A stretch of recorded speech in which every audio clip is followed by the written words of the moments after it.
ဒီနေ့ဗီဒီယိုလေးထဲမှာတော့ဗီယက်နမ်မှာစီးစသားနဲ့နေကျင်တဲ့သူတွေအတွက်ကျွန်တော်နေတဲ့အခန်းတွေကိုလိုက်ပြီးတော့ပြပေးပါမယ်အခန်းကတော့ဟိုတယ်မဟုတ်ဘူး home stay အခန်းဖြစ်ပါတယ် district 3မှာရှိပါတယ်ဟိုလာနေပြီးတော့ဒေလာဆိုင်ကုန်းတို့ပဲရိုက်ရှာပြီးတော့ booking လုပ်လို့ရပါတယ်အခန်းကတော့တရက်စာအတွက်ကို$15ပါနှစ်ယောက်နေလို့ရတဲ့အခန်းဖြစ်ပါတယ်ဒါကတော့ကျွန်တော်နေတဲ့အခန်းမှာအခန်းကတော့အိတ်ခန်းတစ်ခန်းပြီးတော့ဒီဘက်မှာကတော့ YouTube ခန်းနဲ့အိမ်တာပေါ့နော်အိတ်ခန်းကတော့အရင်ကျင်းတဲ့ထဲမှာလည်းမပါဘူးကျေတော့ကျေတယ်ပေါ့နော်ပြီးတော့မျက်နှာကျက်လည်းအမြင့်ပဲဆိုတော့မွန်းကျက်တဲ့မျိုးမခံစားရဘူးပြီးတော့အခန်းထဲမှာဆိုရင်ဗီဒီယိုပေါက်လေးပါတာပြောတဲ့အကြောင်းမို့အလေးအောင်လေးရတယ်ပြောတဲ့အကြောင်းမို့ဒီခန်းတော့ကျွန်တော်တော့ကြိုက်တယ်ဒါကတော့ကတိမို့နော်နှစ်ယောက်အိတ်ကတိဆိုပြီးမဲ့တော်တော်လေးကျေနှစ်ယောက်အိတ်မယ်ဆိုရင်လည်းဒါအစီအမံမဲ့ကတိတွေပါပြီးတော့ပွင့်ရလည်းရမ်းကောင်းအဲ့လို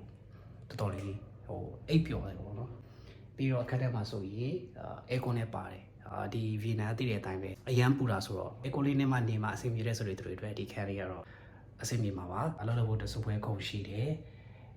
ပြီးတော့ဝတ်ထည့်တဲ့ဗီဒီယိုကလည်းအကြီးပဲဆိုတော့ခါတော့တော်တော်လေးအဆင်ပြေတယ်